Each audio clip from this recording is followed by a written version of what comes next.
What's going on, guys?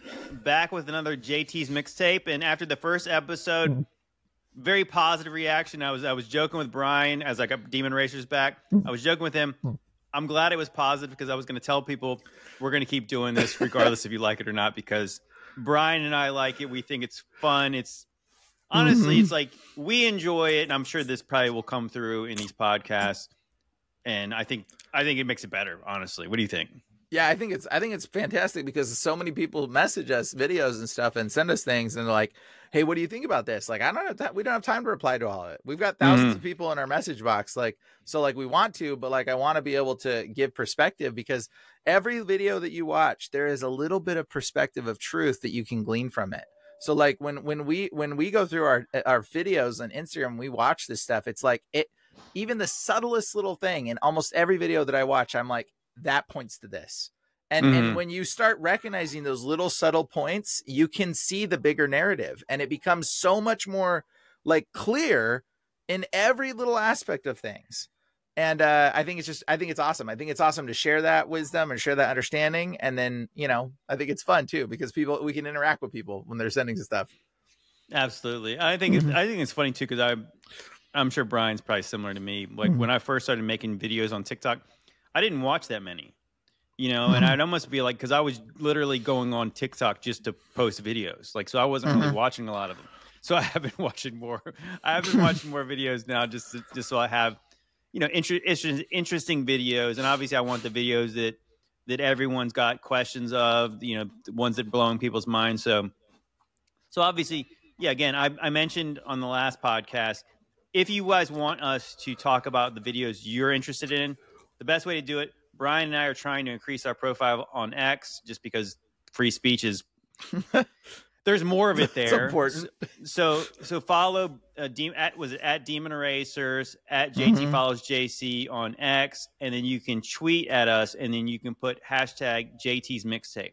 And so that's probably the best way that we'll see these videos. And because again, I'm when you send me messages on Instagram and TikTok, we get lots of messages. So sometimes they get lost in the junk and all that. But I don't have a big enough following on there where I will be able to ignore stuff on there. So if you send me videos there, and as we say that, you know what, the first video I'm going to do, because I think we only had one person send me videos from last week, and we're going to share that video right now. And this is so we'll show you that it works if you guys are interested in this. So this is a video right here, Bryan. Let's see.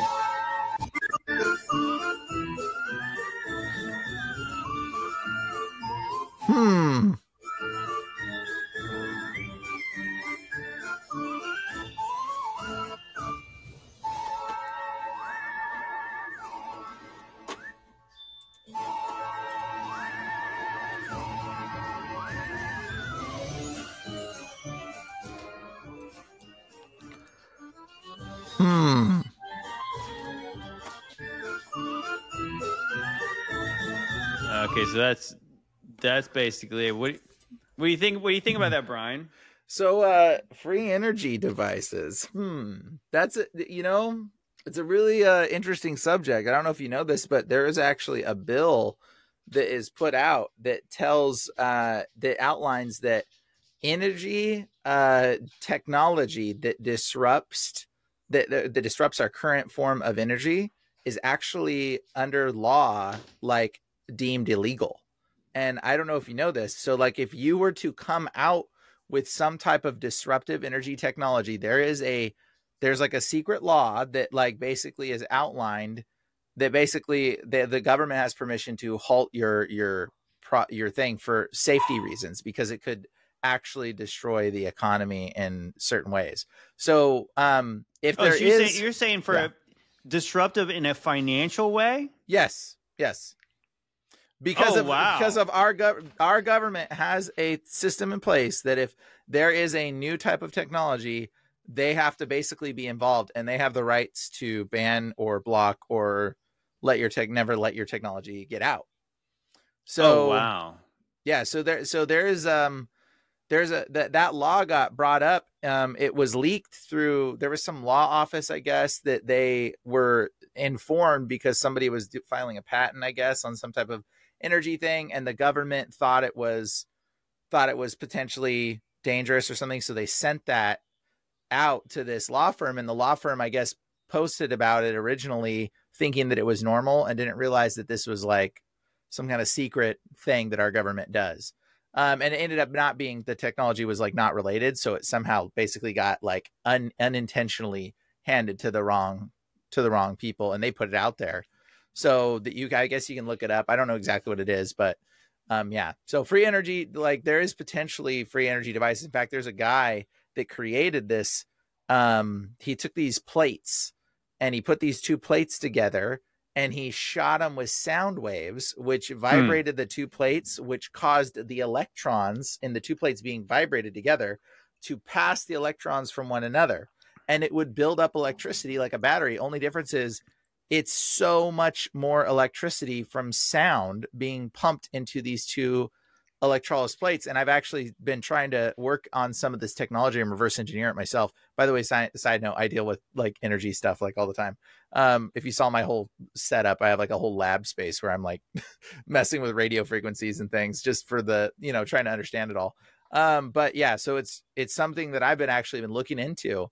And there is potential free energy devices, that exist to some extent, but not like you think. Like ultimately, whatever those devices are, they will get worn out mechanically. Right. Even yeah. if, Well, I mean, yeah. Imagine if that magnet is making those gears or whatever, those little spindle things move. Yeah, things would need to be replaced. But it is interesting. Like the real energy behind it is the magnet, which the magnet's not going to run out of magnetic energy, is it? I mean, I don't think that. So the interesting part about that's what I was thinking. I was looking at that. I'm like, okay, so if that thing can spin those things, well, obviously it could turn some kind of a little motor. And if it could turn a motor, well, then it could produce electricity.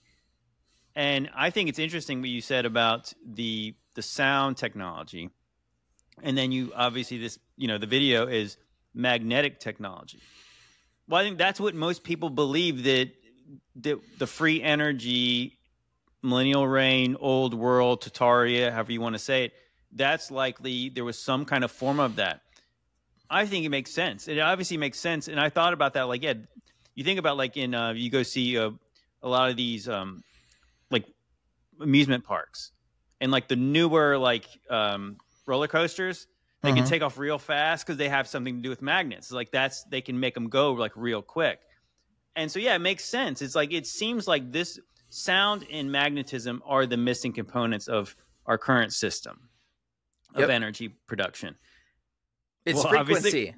Right. But it's like, but all this stuff, it's like, but it makes sense. But obviously that's really crazy what you just said, that I thought you were going to say. It's like, okay, so if they used a big enough magnet, it would mess up the other technology. But I didn't know that they were saying it was going to mess up the economy. Like, hey, well, the U.S. relies on the petrodollar. So if you make petrol obsolete, well, then it's going to mess up the economy. And you're like, okay, it's a hazard to the economy, to the whole system. Right. Well, I mean, it would be hazard. Right. It would be a hazard to the whole system that is corrupt and awful. Yeah, exactly. But because it would be like, it would give us power, and the people who have the power. I mean, like, I'm talking about other kinds of power. I'm not talking about energy. I'm talking about like it would take their power away, and it would give back to the people. Yep. So I mean, like, that is really crazy that they would actually put that in the bill. We'll have to look that up, because it's kind of like in the same way that they would say, well, the car put the people in, who rode around in the horse and buggies. They put the buggy industry out of business. So, well, that's just the way it goes. But that's how you think it would be. But well, that's what they would say, because they're the ones who are investing in all the things. But I do think maybe it's more difficult for them to monetize the new thing. And I used to always think about this when they were talking about green technology.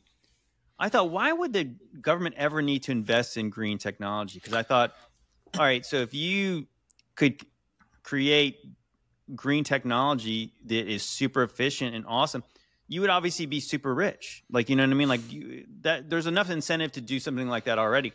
But is there? Because if you're like the ones who sell coal, natural gas, oil, all those kind of things, would you want technology like this to ever get out? It's like, it's the whole idea of like the crazy old conspiracy about the guy who created the engine that could run on water. Yeah, you know, and there's multiple people that have done this, by the way, that have created engines that run on water, and several people have been killed for doing that. Several situations. Allegedly. For creating yeah, allegedly, right? But you can look up these people's name. In fact, here's an even more interesting one. So John B. Goodenough, he's the inventor of lithium ion technology. So all your batteries right now, all your rechargeable batteries are they were invented by this man, John B. Goodenough. Okay. It's funny, his last name is Goodenough. Like, that sounds like a completely made up name. John B. Goodenough. It does sound pretty strange. And he's the man that invented lithium ion battery technology that we all use today. Well, guess what? He also invented a new type of battery based off of glass and using glass, because right now the anode and the cathode is lithium and then the ion, right? And so what he made it based off of was a solid state battery. Okay, just like we have solid state hard drives, he invented a solid state battery using glass. So if you type in solid state battery, John B. Goodenough, I'm sure you're going to find some research. Guess what? He invented this technology, the same size battery. Okay, like for your phone right now. Okay, picture the phone and the battery in your phone's like the size of like a little square inside your phone. Okay, imagine that 1/10 the size will also be 10 times as strong and last 10 times as long. That is the technology that exists right now. And he released the patent to the world. He said, this technology is so powerful, I'm not going to hold this patent. And instead I want to release this patent to the world. Well, guess what? Like Elon supposedly, he's no longer with us. He's no longer with us. Yeah, I think he might still be alive. I don't know. But here's the thing. Like, he's literally like released this patent to the world. And supposedly Elon's like, oh yeah, we're going to use this technology to help our stuff, blah, blah, blah. But it's glass. It's a glass-based battery, and it's called solid state. And it's like so much more powerful. It lasts 10 times as long. This technology exists right now, and you can look it up. And it's the technology makes sense. It's fascinating. You kind of have to have some really powerful machines to be able to engineer this. And so, but like, there's people that are working on doing this, but right now, like, it should be replacing all lithium ion batteries should be replaced. But no, we're still using lithium ion. We're still digging up coal mines and stuff when we could be using this guy's new battery technology and working towards it. Supposedly some people are, but they're not. What about, this will go nicely into this next video I want to show. So everyone probably knows at this point that in the area that got most devastated by the hurricane in North Carolina, they got this deal to have like basically a government contract to get lithium out the ground. So to make batteries, and I think even like Elon again is involved in this for the Tesla stuff, because obviously they need batteries to power the cars. Now, so with that being said, obviously we're not going to get into any conspiracies about that, but I want to show you our government at work. You can check this out. This is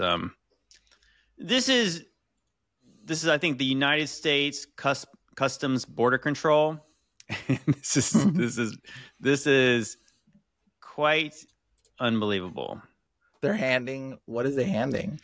It's a log. They sawed up a tree, and there's literally 14 people involved in 14 government officials involved in throwing it onto passing a log. Yeah, obviously they're still continuing to saw up a tree, and you know these people are getting paid hazard pay. They're getting paid, to be in this. They're all getting benefits. They're probably getting paid overtime to do this garbage. To hand a log to the next guy, like what? Yes, exactly. That's what we're seeing. Oh my gosh. So obviously everyone, that is government efficiency. And mind you, that there's all kinds of stories about FEMA keeping people out of this area, like private citizens who are willing to help, even ones who are trained in like people who can fly helicopters and do all kinds of things. They're not allowed to help. And then they have these people probably making the log passers. We'll call them log passers. Yeah, you could be one person in the line. It's funny. It's like obviously there was just enough people that if the pile was further away, there would have just got a couple more people just to pass them along. Unbelievable. Unbelievable. Bro, it would have been more efficient for them to just each one person to just grab one log and walk to the pile to like move it. I mean, I don't know. It seems ridiculous. Brian, you've seen the government people work, right? You have 10 guys with their hands in their pockets watching one guy work. I mean, that's typically the way it's done. Obviously, so one guy's sawing up the tree, for sure, and everybody else is watching until they get the thing passed to them. Oh my gosh, that is so ridiculous. I mean, it's just like, it's kind of like we need a palate cleanser. We need a funny video. Do we have any funny videos in? You know, we've got the yeah. Okay, so this one, I got one. Can you see this? All right, let me see. Yeah. We'll just not use the sound. What, the sound's not working? Well, no. It's just not needed. It's not needed. I just want to show you this old movie here. Is this an old movie? This is not AI? Bro, this is I'm pretty sure this is an old movie. Yeah, this is Quasimodo, bro. Oh, really? Yeah. Isn't that fascinating? Like that's pretty much it. This is from 1923. This was their most successful. Oh, well, it's a silent film. So where's the sound? Yeah, you don't need the sound. Okay, let's watch that again. Yeah.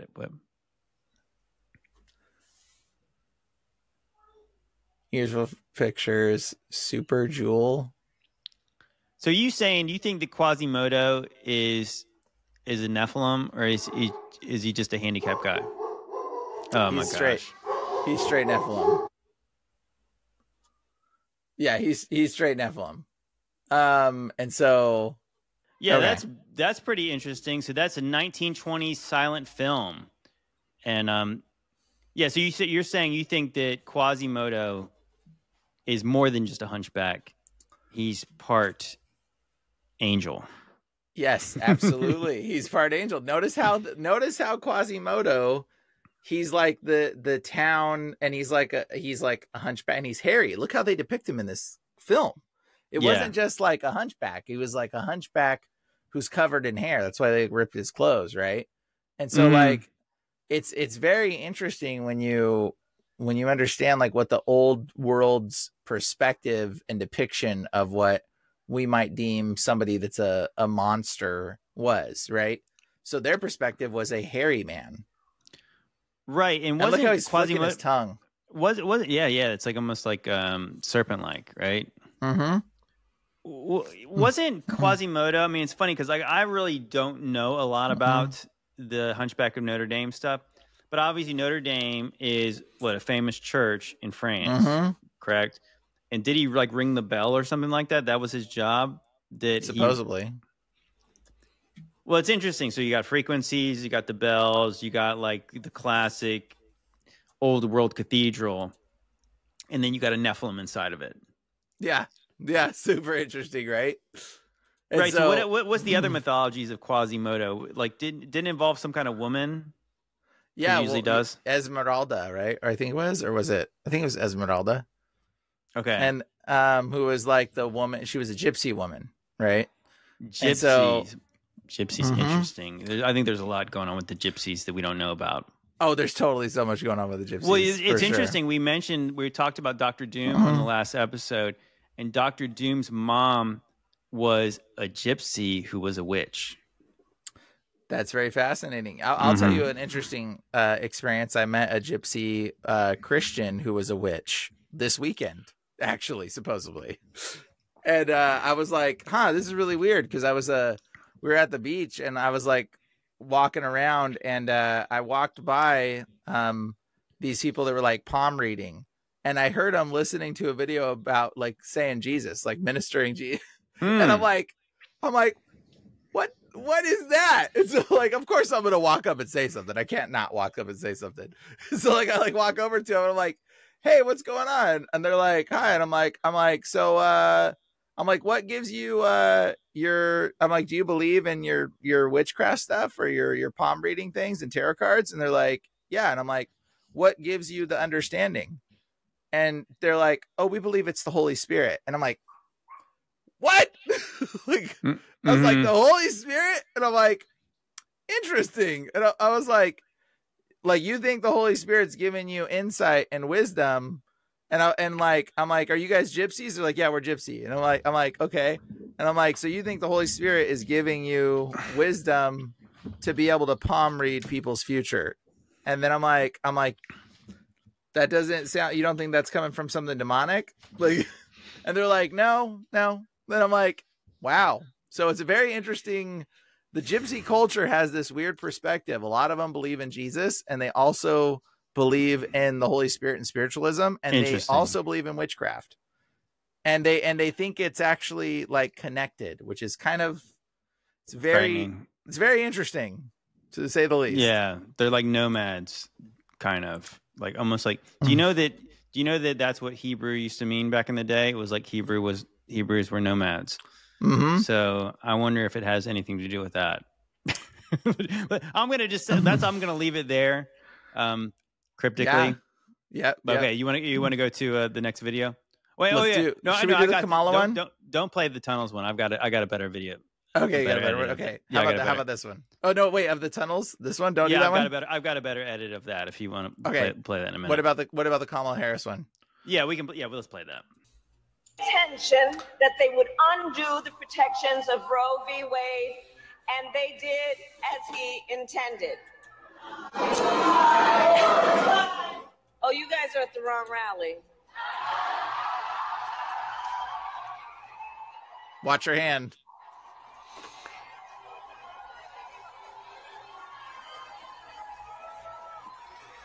No, I think you meant to go to the smaller one down the Yeah. My friend pointed that one out to me. I'm like, I mean, that is, I don't know if that's just her being a garbage politician, because I bet you she's been in churches before and probably claimed to be a Christian, some denomination of Christian. Bro, she went to a church right after that. She just went to a church like not 2 days ago because she had never gone to a church rally. This is the first time she went to a church rally, and it was almost like she was backpedaling because of what this video did. She was almost like, do this. It's like it's your punishment to go. You're gonna have to go grovel now. Yeah, because she was supposed to be at another event, canceled that event to go to a church rally event at this church because of what she just said. So it was like definitely like pandering. She is a garbage politician. She's like there's certain people that you almost appreciate how slick they are. About like how deftly they can move in and out of questions. They can spin these word salads when they're caught off guard a little bit. She is terrible. Yeah. Because the natural thing that somebody would have said is, Jesus is Lord. And then you could just continue on and you could talk about it. And you could say, actually, you have these people who would try to spin that like Jesus was like an illegal immigrant. Like, some people would say that kind of nonsense. But like, certain people could spin it in a way that they could still, not piss off a bunch of people. I mean, just ignore it, because it's like, the fact that somebody says Jesus is Lord, where, again, we're told, and a lot of people still believe that this is a Christian country. I would say that the dominant religion in America would consider themselves Christian. Yeah. Right? Yeah. So like, you're not going to win an election if you pissed off every Christian. Right? Hopefully. Like you won't, unless it's rigged. unless maybe there could be some funny business. But yeah, like if you pissed off every Christian in the country, if they didn't vote for you, you didn't get anybody who claimed to be a Christian voting for you, you would lose. Right? Hopefully. I think you would. I mean, like the point is, like, there's going to be people, believe it or not, that vote for her and still claim to be Christians. Guys, you know what I think about that. Obviously, it makes no sense based on what she believes. But obviously, but there's still going to be people who vote for her who claim to be Christians even after she said that. I mean, so it's like that she just said there's no place for you here. Bro, that's alarming. That's like disturbing. I mean, I think that was her. That was her because, again, she is terrible off script. She's not even good on script. but she's terrible off script. That was her being honest for once. You don't belong here saying that. So and if you vote for her still, I mean, good grief, we're going to give an account of all the things we've done one day. And if you claim to be a Christian and you vote for that, I mean, like on top of all the other things that we could, like a mile high of things that she's done and says that she believes in. And then she says it openly.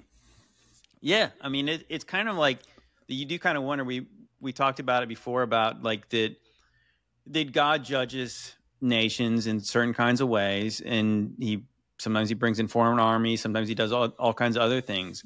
Could use natural disasters or even unnatural disasters, and a nation that votes for that problems is very likely to get judged at some point.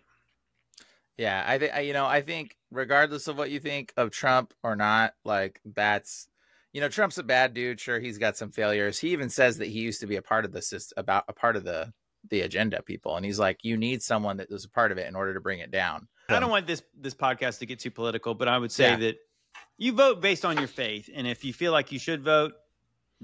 If you don't feel like your faith says you can't vote for this person, don't vote. But if you do vote, you can't vote for somebody who says Jesus is Lord does not belong at this rally. That's totally not. I mean, that is, like I said, to me, that just shows a completely, for one, that was her heart speaking out loud, right? The evil comes from here, like the defilement comes from inside here, because that comes out of your mouth. You just heard the real Kamala right there. Because she's, like I said, because she's often on script. That's what she thought.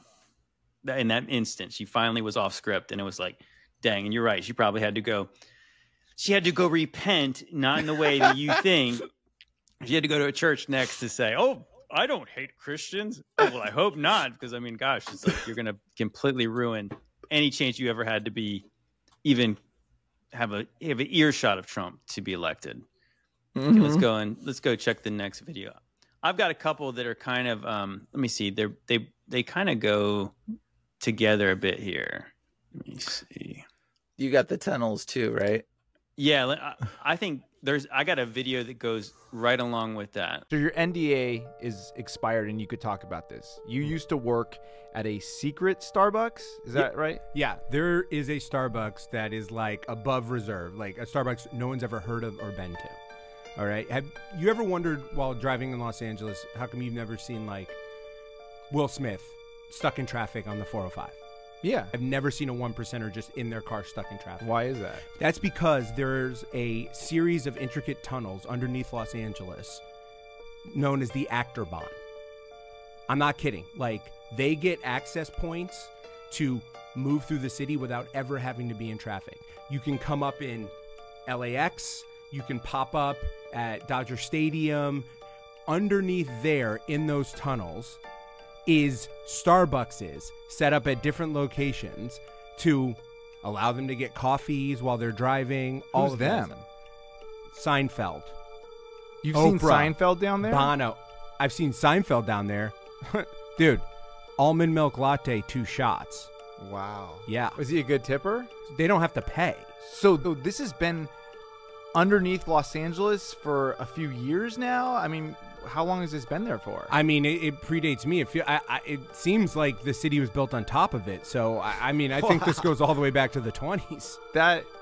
This doesn't seem real almost. This is crazy. I imagine how I sound saying it to people.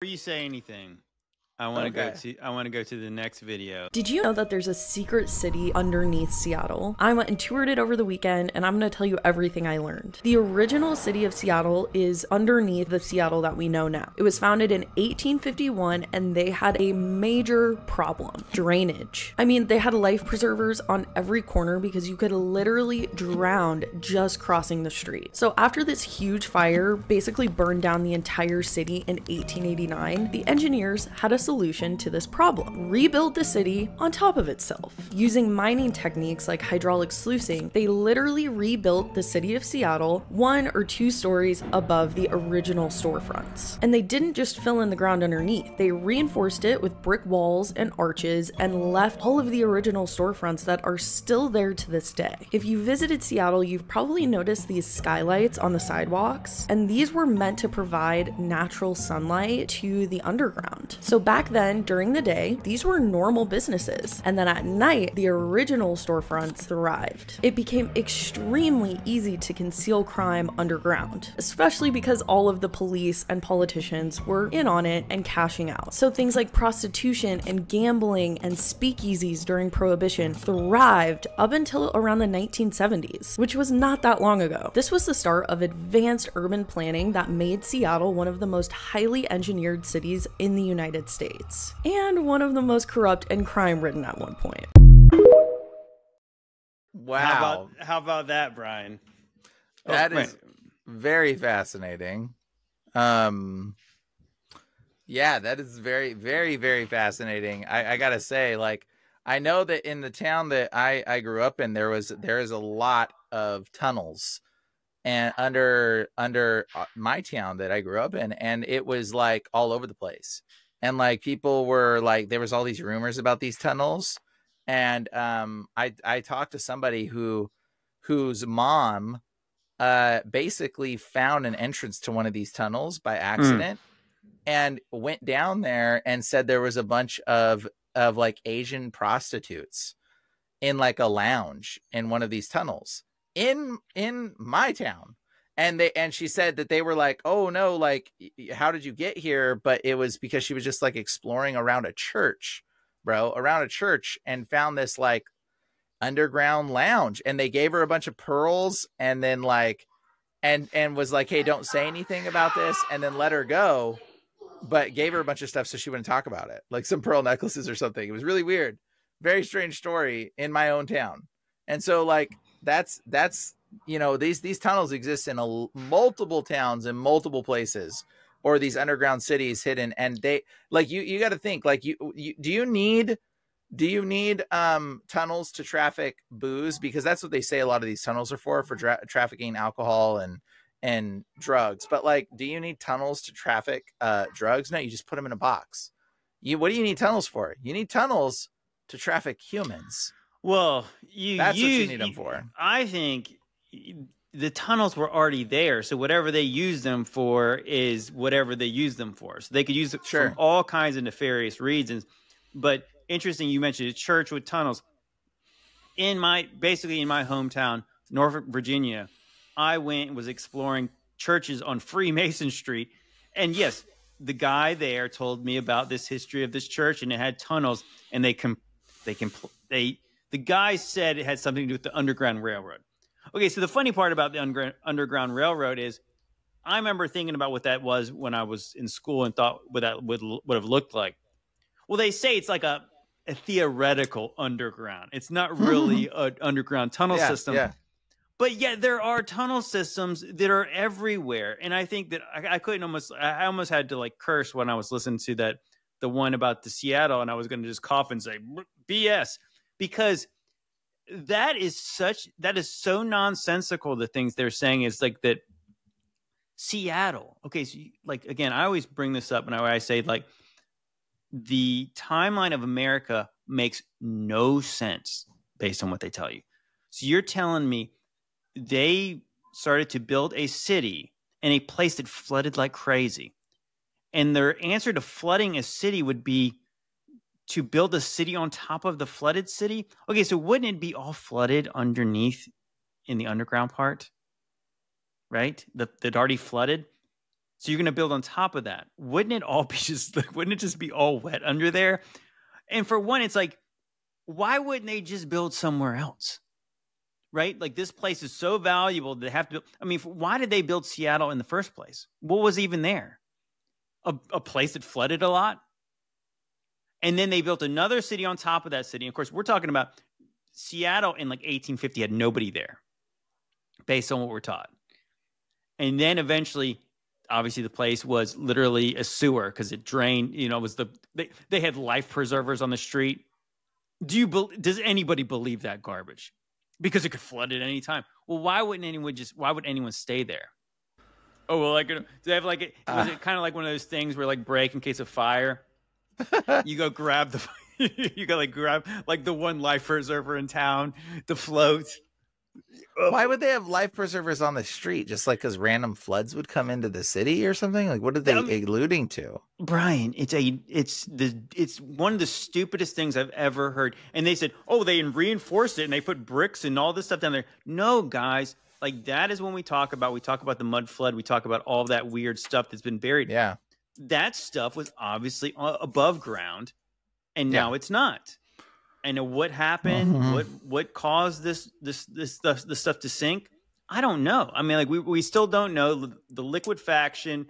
I mean, it's interesting when you see stuff like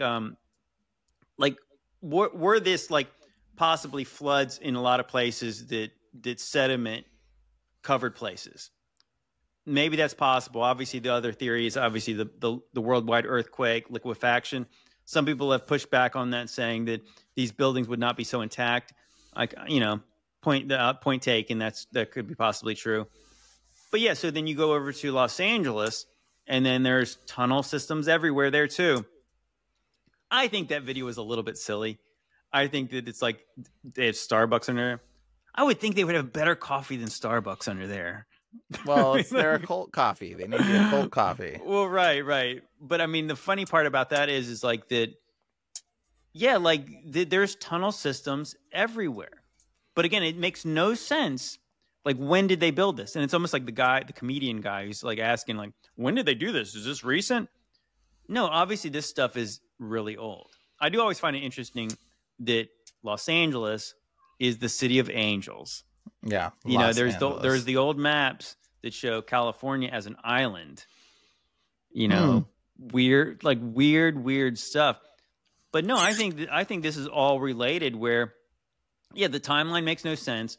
There's no way that the 49ers or whatever, these early people looking for gold decided, hey, let's build a whole city underneath the city or build a city on top of another city. These guys were looking for gold. Why would they ever do that? They wouldn't. That's stupid. Obviously, it makes more sense that there was tunnels already there. And again, they used them for all kinds of things. And now what do they use them for? Yeah, obviously the most wicked things you could possibly think of. Or they make a little part of it a tourist destination of saying, hey, check it out. We got stuff underneath the city. Did you know this was here? Look, we actually have skylights and all this kind of stuff. It's like we've got storefronts under here. Isn't this weird? They used to do this a long time ago. Yeah, it is weird. It's weird. So weird that I don't believe it. Yeah.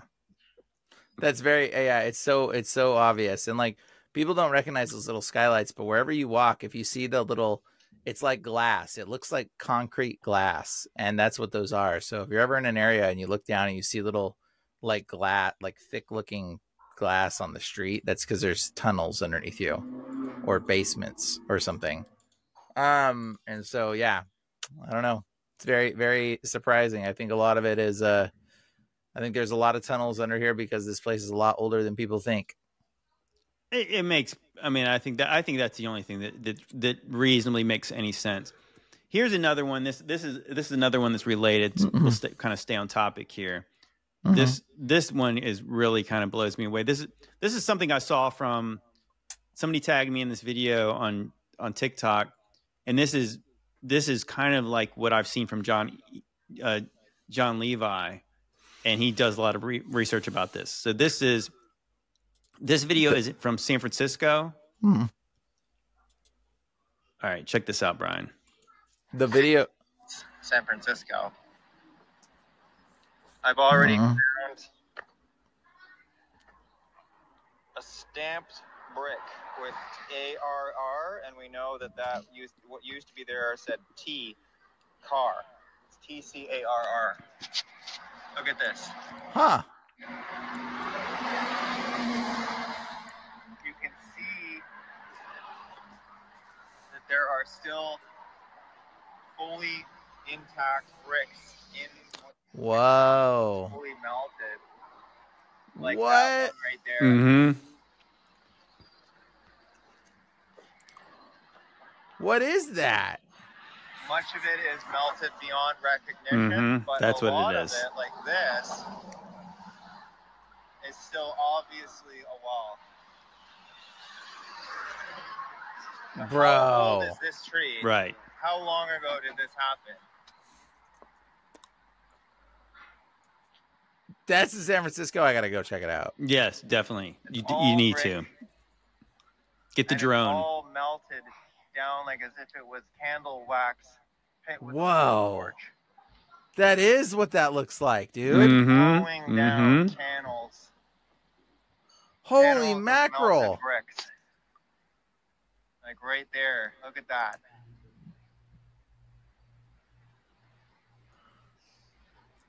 Still bricks sitting there, and that's the same kind of brick that this is, that's stamped.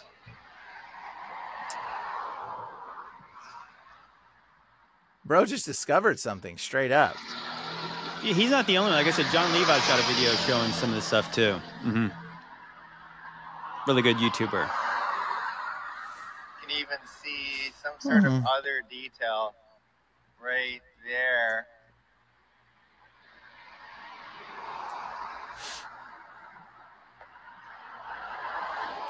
Yeah, all brick and all melted in a heat event that must have been similar to nuclear fire. Wow. Because what temperature would it take to turn bricks into this? Whoa. Right?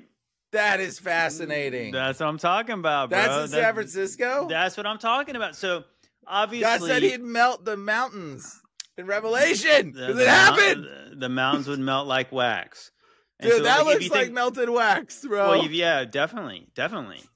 Oh yeah, by the way, again, I'm going out to Las Vegas in the beginning of November, and I think Bryan said he was going to meet me there. We're going back to the Valley of Fire, and again, that's actually like mountains. Were they mountains, or were they buildings? Because it's interesting, the red rocks, and I think that is what this shows you. That's what really, like, this is the light bulb moment, or this is the we got him situation. This is the evidence, because stones and rocks, obviously with extreme heat, will just look like normal mountains, or maybe not normal mountains, but like weird mountains. And so there's a case of partial preservation of what was there, because if you didn't find the bricks, you didn't see the little details of bricks in there, somebody would just say, oh, well, the wind and water did this over 1 million years, right? They would say, oh, it was 15 billion years caused rocks to look like this. No, it took about probably 10 seconds of like the hottest thing you could possibly imagine, just burning something, and it literally melted like a candle melts. That's what you see there. And again, so now we talk about the underground stuff. Like, what happened in our recent past? Because again, I think it's very fascinating. When I really got curious about the western part of the United States and like the deserts and like the weird, stuff like the Valley of Fire, in my mind, I was thinking of the days of Noah, maybe. I was thinking maybe like sometime around like the days of Jesus, like thousands of years ago. But when you find stamped bricks in there, so that means there was a brick factory that made bricks, right? So obviously I think even like the earliest brick factories were like in the mid 19th century. They had factories that made bricks en masse. So when did this thing melt like that? I just looked up melted brick wall San Francisco. There ain't nothing about this, dude. Like, where even is that? I gotta find where this thing is. There's detail. I'll show you that. I'll share that in the video. But yeah, I could find you exactly where it was, because the guy mentions it. Because I'm totally gonna go check it out. I'm totally gonna go over there. I mean, that is insane. That's insane. Like that. I do believe like that's a we got him situation. Like that. That's a lot of brick too, right there in that one spot. Gosh, like, yes. What is that? You see how much was melted. I mean, there was obviously something there. It was either obviously a giant wall, or it was a whole building, or it was both. A massive building. Yeah. Yeah. Like, bro, I want to take a pickaxe and go dig in that area and see if there's something underneath it. You know, John Levi on one of his videos, he might have been in the exact same place. I'm not sure if he was somewhere else, but he showed where he actually pulled out melted glass too. Yeah, like he found melted glass in there. Bro, like, and nobody's talking about what that is? No. I mean, some people are, but obviously it's alternative media talking about what So it there's is. no But that's historical, what I'm saying. like that's the whole thing. And I think that I have gotten in trouble talking about the mud flood now on Instagram and Facebook. The fact that they're now going to start fact checking these things, and obviously they're going to use people. You know, once they start fact checking, it's like they have a reason to fact check you because you're over the target. I mean, the fact that they do not discuss the mud flood, again, they don't discuss what, I mean, they give the silliest explanations, like literally they had to have life preservers in Seattle on the street because it might flood at any moment. That is stupid. Yeah. So that's what they try to say. That's our history. But our true history, obviously, is being covered up. I mean, like literally. And they don't even acknowledge that these buildings are buried. They don't acknowledge that this stuff is melted. There is, like I said, I don't know what all this means.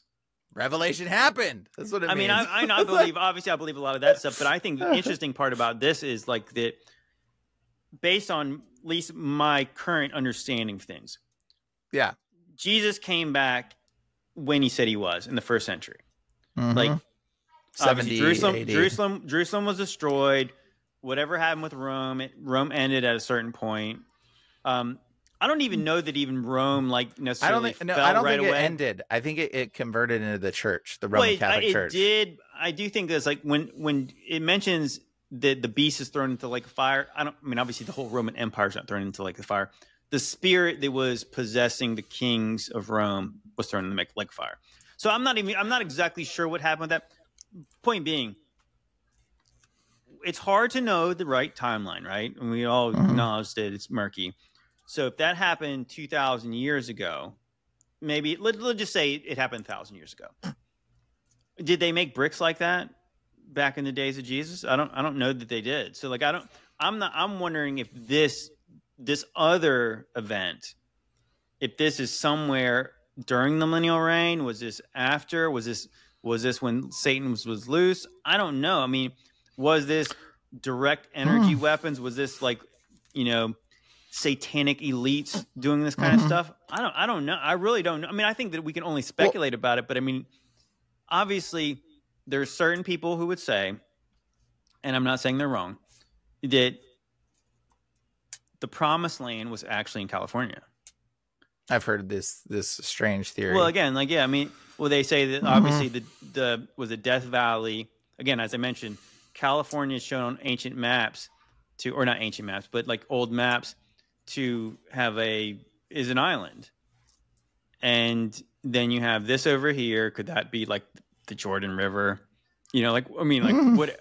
I don't know. I mean, I guess the point is like that maybe it makes more sense that you have the craziest stuff that happened in the western part of the United States if it was more significant. If Utah was Judah, as Alpha Talk did a video about that, and if this was like Israel, I don't know. I mean, like I said, don't know. That seems a little stretchy to me, but I haven't seen enough evidence to prove that. But I get what you're saying. Well, it's on the. We're in a place where because we don't know. We just don't know. All we know is they're not telling us the whole truth. Yeah. So now we're left to speculate and we're left to theorize about like what this could mean. But obviously, whatever did that, I mean, you think about it, because again, your fireplace is made of brick. So it ain't regular fire that melts bricks like that. I forgot what temperature bricks melt at, but it's obviously super hot. It's got to be really hot, bro. Really, really, really, really, really hot. Well, there was the Great Fires, right, of San Francisco. Maybe that's like a trade. Well, it was funny. Even the woman talked about, and there was also a great fire. So not only was this place flooding all the time, but it burned down, and they decided to build it again. Even though they say this place kind of sucks, let's build somewhere else. Yeah. I mean, I think that's all you can really. That's all you can really say is that our history is such a joke. I don't know if you know this, but archaeologists like utilize pottery and technology to date certain areas around the world. Like, are you aware of that? That's how they. Mm-hmm. Yeah, so archaeological finds. So like they dig up an area and they see a certain type of pottery and they go, oh, well, this pottery was around this time of whatever, and this traveled around the world. So we assume that this area is, from this time period. Okay. Who's to say that that pottery didn't develop, thousands of years more developed in one area versus another area? Like, who's to say that they didn't have bricks like that way back in the day at the time of Jesus in San Francisco area?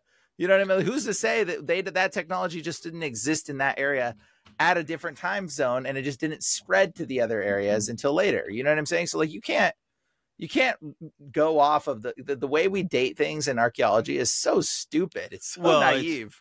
I don't think it's naive. I think it's designed to be stupid. It's designed to be wrong. It's designed to tell the story that they want to tell you. It's in the same way that if all I found was copper tools around the pyramids, they must have used copper tools to build this because this is all they had. It's like, or this is really old and you don't even know what they had. And, so like, obviously it's option C. It's not option A or B. It's a different option. It's the one you're not talking about because it makes no sense. Yeah. Interesting. Biblically, they made bricks to make the Tower of Babel. That's why I always say like that people say, oh, the Israelites built the pyramids. No, they didn't. Those things are made of limestone. It mentions that they needed straw to make the bricks for whatever they were building. The Israelites were building in the book of Exodus. It mentions that they made bricks to make the Tower of Babel. So they weren't just using stones. They weren't just using stones. So it was something different. And so at the same time, it's like, I believe, based on what I've learned and the research I've done, that man does progress, obviously, based on what they know. Like knowledge builds upon knowledge, and then they get to a point where, there's some kind of a peak. Now, it seems to me, very obviously now, there's valleys too. And then that man has to start over again. Again, you could think about God's judgment in different kinds of ways. That has obviously happened. Like I said, biblically, it very clearly happened in the days of Noah.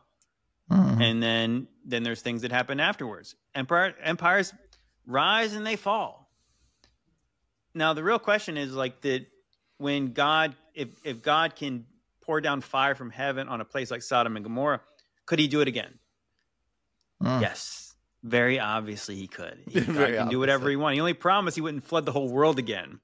Yeah. Or at least, Sodom and Gomorrah happened after the flood. Or he just said he promised he would not destroy the whole world with the flood. So it was almost like, he's like, I said I wouldn't, because again, the whole world, but maybe just a quarter of it. Right. Just the parts where people live in. Well, one third of it in Revelation gets flooded, right? And so 1/3 gets burned with fire, 1/3 gets flooded, which, if you look at our world, looks like there was a lot of flooding and fires.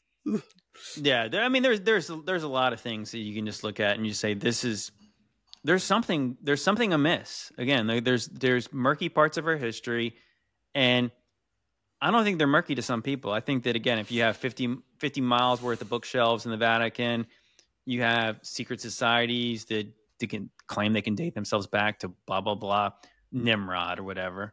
Then they know what happened in the last couple hundred years. They have at least a perspective of it. Yeah, they know what happened. They know it's true because that's why they've lied about everything. but anyways, we could go. Obviously, this could be a whole podcast just in itself. So, but play my video. I just liked it. The one I sent you. There's an old dude doing karate chopping moves. It goes right along with what we were talking about. The karate video is about this? No. The guy, it's an old guy. I liked it. Older guy. That guy right there. Okay. It's very early morning in Golden Gate Park. The rest of the city is asleep, but Larry Lewis, as he does every morning, rain or shine, is running more than 6 miles through the park. What makes this more than a routine exercise is that Larry Lewis is 99 years old. What? Religion is something that I believe is the supreme being, and I follow very, very close. Well, as far as losing your friends, I wish that every man that I knew had as many as I have around the entire world. When you make a friend, hold him. Thank God I've done that. Dude, that dude's 99 years old. The rest of the city is I don't know. Is that fake news? Is that guy really 99? Dude, I think it is. I think that was because that's the thing. Like back in the day, bro, like people lived to be so much older than we do today. Was he shadow boxing demons? Like, why was he trying to fight? He was, you know how long it would take to run 6 miles if you were trying to fight people who are not there the whole time? shadow boxing of 6 miles. He did kind of have like the vibes of Rocky's trainer, right? What's his name? What's that guy's real name? Mick, obviously. I don't know. But Yeah. Somebody in the comments, hit us in the comments with that. But no, that's interesting. Of course, it was San Francisco. You think he knew anything about? So that's 1966. Bro. So if that was 1966, he was 99 years old. So that means he lived in the mid 1800s. Bro, I wish I knew that guy. I wish I knew that guy. He would know so much today. Then we really have a lot to talk about with him. Bro, he would know so many things. Living in San Francisco that long. Bro, I mean, what kind of secrets that man disappeared when that dude died? But like the fact that he's 99 and walking around all healthy, like, come on, that tells you something's not right. Do you know what I was thinking about that as you're saying like all the things he might have to say? I wonder, like, we have been trained in the culture of like at least like the kind of let's just say the left side of the politics. They would say that, oh, this is about young people, right? The young people need to do this, young people need to do that. And it's like, obviously, biblically, there's a respect for your elders, right? Like one of the commandments was like, honor thy father and mother. And then you have like elders in the church were not just respected people, they were old people and then they were respected. And so biblically, there's examples of young people who did stuff, but that's really rare because I think that obviously as people get older, you can say, you know what? I got a lot of good advice from people who had done things and made mistakes and I didn't listen and I had to learn those lessons the hard way. And now that I'm here, I know that I'm blessed to have what I have and that God has, life humbles us, right? God has a way of humbling us.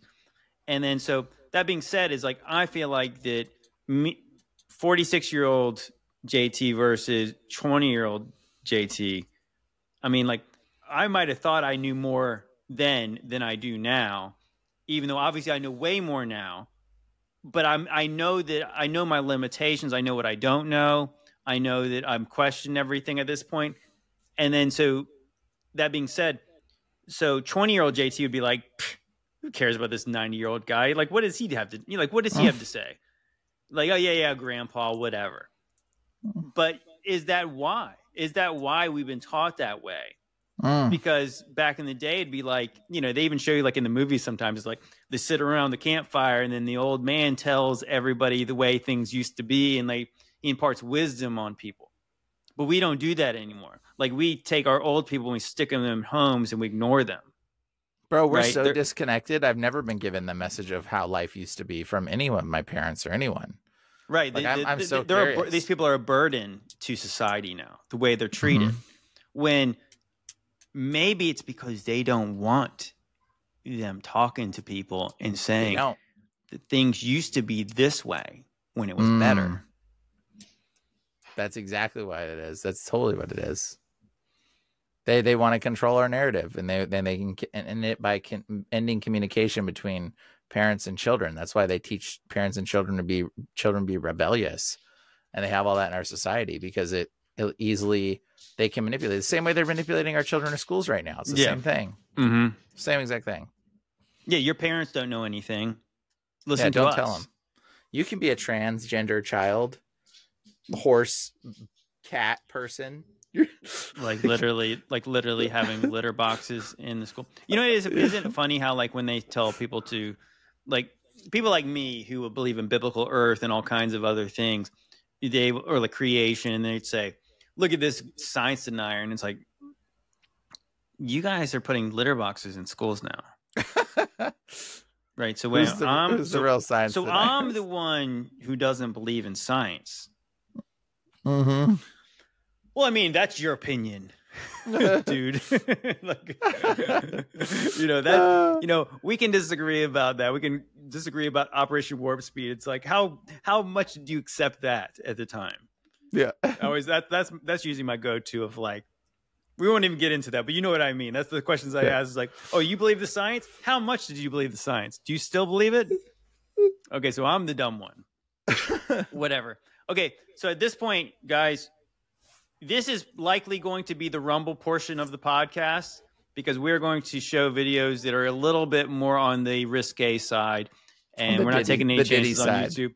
So if you guys enjoyed this podcast, guys, we appreciate you guys stopping by. Love you guys.